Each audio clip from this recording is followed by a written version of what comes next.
महका मुँह तोर जीवन बाबा रबान हो जीवन बाबा रबान। बंटी बबली पी के तू ताइल बड़ा होली खेले खातिर अगुताइल बड़ा। ई बिहारी जिंदाबाद पिचकारी जिंदाबाद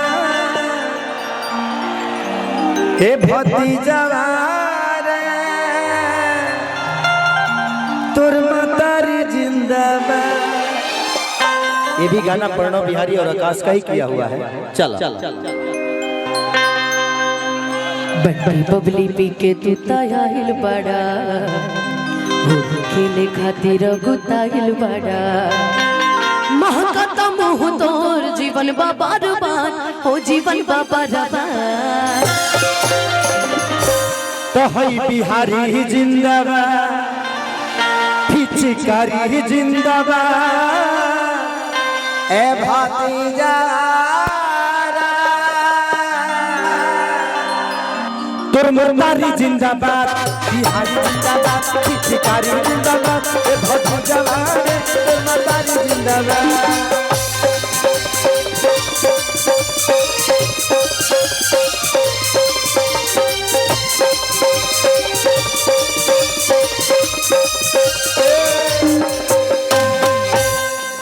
अनुपमा बे गुत्तु नहीं सुनो अपन गावत मैं उसीलिए आपको खड़ा कर रही थी। हाँ ठीक ठीक भैया खड़ा कर रही थी। हाँ क्या आपको सोलो तो मैंने गा दिया बहुत सारा, लेकिन अगर आप मंच पे हो और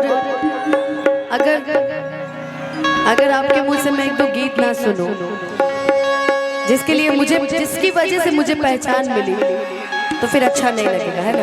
मैं पहली बार अनुपमा के मुंह से गाना सुना था, मेरा ही गाया हुआ था कि जा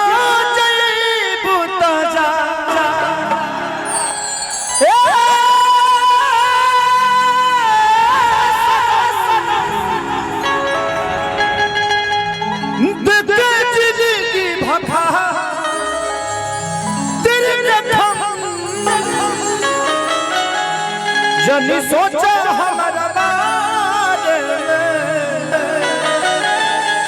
तो हर खातिर हम कमायल लगा ये प्यार कल परसों ये कोयल लगा है भुला गई वैसे जैसे भाई लगा।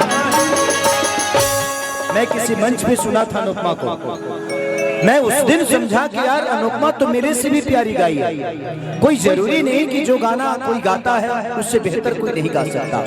ये धरती अथाह है, ये हमें घमंड हो जाता है कि हमसे बेहतर कोई नहीं है।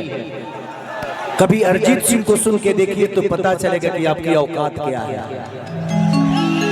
जितने लोगों को अपने सुर पे घमंड है, कला पे घमंड है, कभी अरिजीत सिंह को सुन के देखिए पता चलता है कि हमारी औकात क्या है।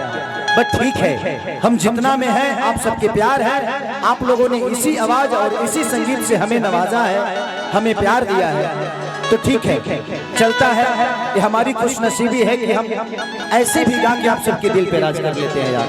नहीं तो सुनते हैं जब दिग्गजों को तो लगता है कि यार हम बहुत पीछे हैं, हमें पता ही नहीं कि दुनिया कितनी बड़ी है। तो अगर हमें अहंकार है कि मैं बहुत बड़ा सिंगर हूँ तो हमें सोचना पड़ेगा कि दुनिया बहुत बड़ी है। एक बार देख ले उधर, तब पता चलेगा कि हम कहाँ कहाँ बजते हैं और दुनिया कहाँ कहाँ बजती है। लोग हम यहाँ कहले कि अपना मुंह से अपन बड़ाई या नर्क जाए कि सहज उपाय। अपने मुंह से अपनी तारीफ लोगों को नहीं करना चाहिए, बट क्या करिएगा, लकम लुफुतबाई मुँहले बजाई, कुछ लोग की आदत होला। लेकिन हम आज भी जीरो हैं, कल भी थे और आजीवन जीरो रहेंगे। आज भी सीखना है, कल भी सीखना है। तो आप गाओ और बहुत अच्छा गाओ।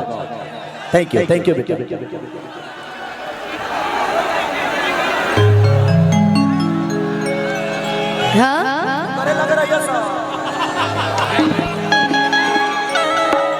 तारा प्यार में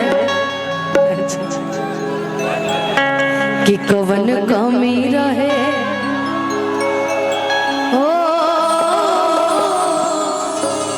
कवन कमी रहे के मैं अनुपमा हीर में नहीं खुद तकदीर में। लेकिन एगो भाई फरमाइश के लिए वाली